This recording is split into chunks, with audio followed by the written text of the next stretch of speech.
Hello students, welcome back to my channel. I hope you all are doing well. Now in the last video, I had explained you about the physical properties of alkyl halides. अब आज हम शुरू करने वाले हैं chemical properties. But before I start with that, I'd like to request you to please subscribe to my channel if you haven't already. If you feel that the video is useful to you, please give it a thumbs up and share it with your friends.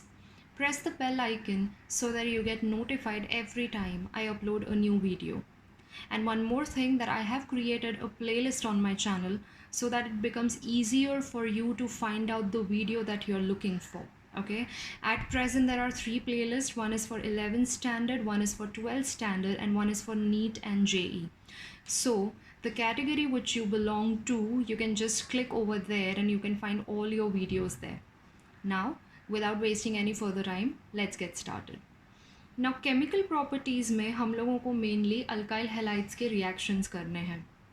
Alkyl halides majorly show 3 types of chemical reactions. The first one is nucleophilic substitution, second one is elimination, and third one is reaction with active metals or just reactions with metals. Now nucleophilic substitution हमें बहुत ज़्यादा detail में करना है. We are going to discuss about certain terms which you have never heard before. We have to do elimination, और elimination में भी एक रूल आने वाला है. जैसे कि एडिशन रिएक्शंस जब हमने किए थे तो उनमें मार्कोनिकोव्स रूल आया था, एंटी मार्कोनिकोव्स रूल आया था. सिमिलरली एलिमिनेशन रिएक्शन में भी आपको एक नया रूल सीखना है. And then we are going to discuss about the reactions with metals, और इस वाले कैटेगरी का भी एक रिएक्शन हम 11th स्टैंडर्ड में ऑलरेडी पढ़ चुके हैं. Now, nucleophilic substitution is a really detailed topic, okay? I will be doing it at last. First, I'm going to start with elimination reactions.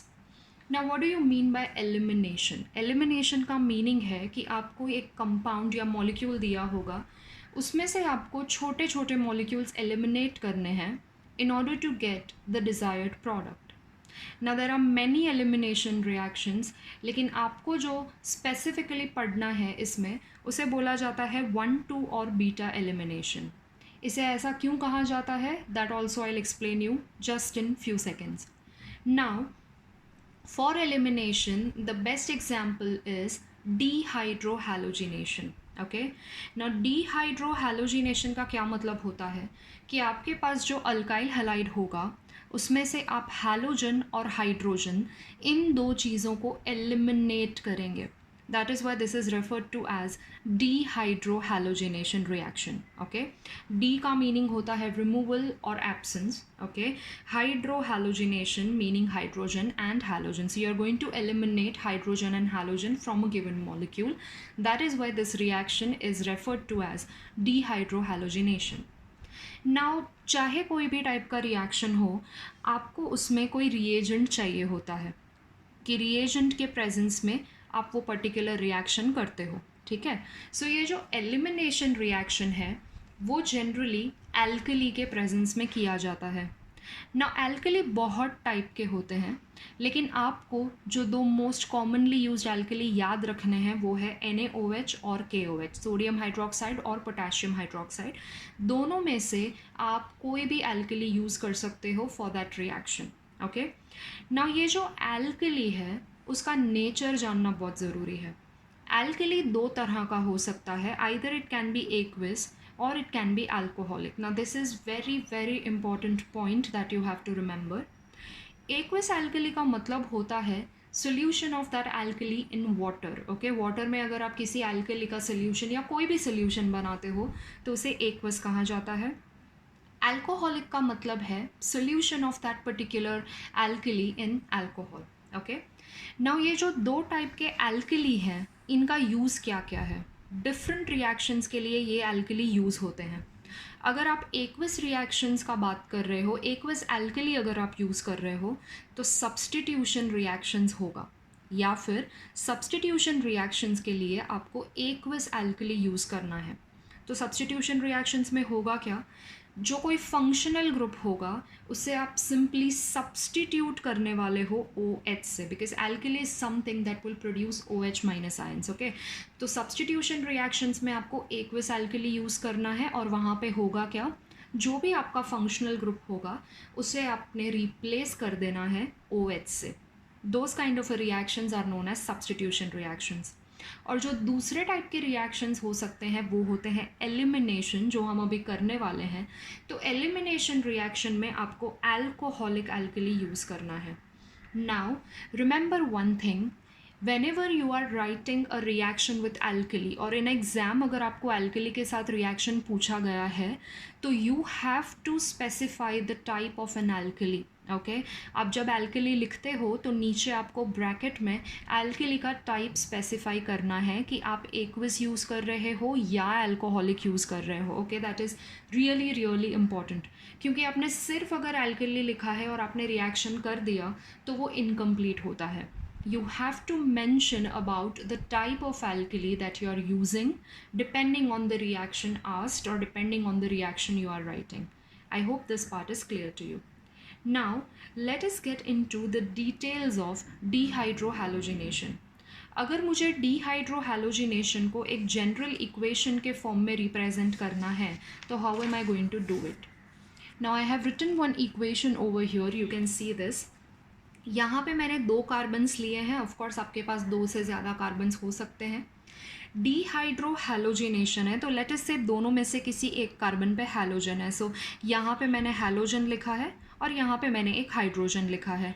बाकी के जो वैलेंसीज हैं वो कुछ भी हो सकते हैं, but at present we are concerned only with hydrogen and halogen. Okay ना इस रिएक्शन को 1,2 या बीटा एलिमिनेशन बोला जाता है. 1,2 या बीटा एलिमिनेशन इसे क्यों बोला जाता है ना? फंक्शनल ग्रुप जिस कार्बन पे होगा वो कार्बन है number 1. Okay so this is the carbon having halogen. इसके लिए मैंने इसको 1 लेबल किया है और उसका जो एडजेसेंट कार्बन होगा, उसका जो नेबरिंग कार्बन होगा that is numbered as 2. So 1 2. Okay now जिस कार्बन पे भी फंक्शनल ग्रुप होता है ओके उस कार्बन को बोला जाता है अल्फा कार्बन. यानी कि ये जो हमारा फर्स्ट कार्बन है that is called as alpha carbon और उसका जो एडजेसेंट कार्बन है that is the second carbon that is called as beta carbon.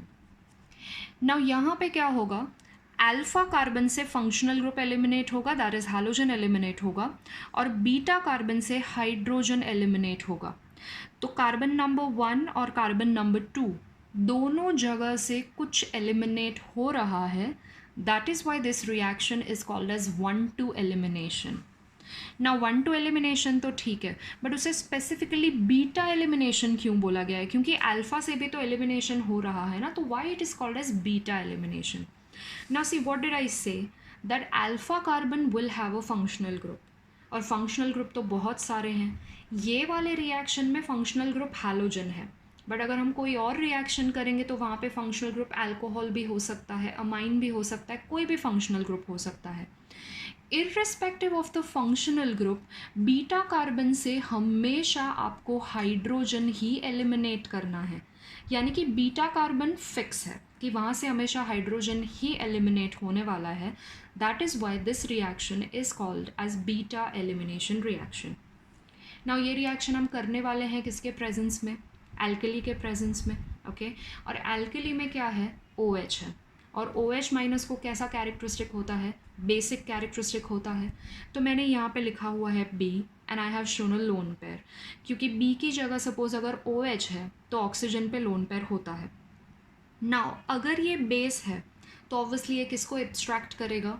ये हाइड्रोजन को, यानी कि प्रोटॉन को एब्स्ट्रैक्ट करेगा, क्योंकि प्रोटॉन क्या होता है? Proton is acidic. ओके तो ये बेस क्या करेगा? ये जो बीटा कार्बन है उससे हाइड्रोजन को एब्स्ट्रैक्ट कर लेगा.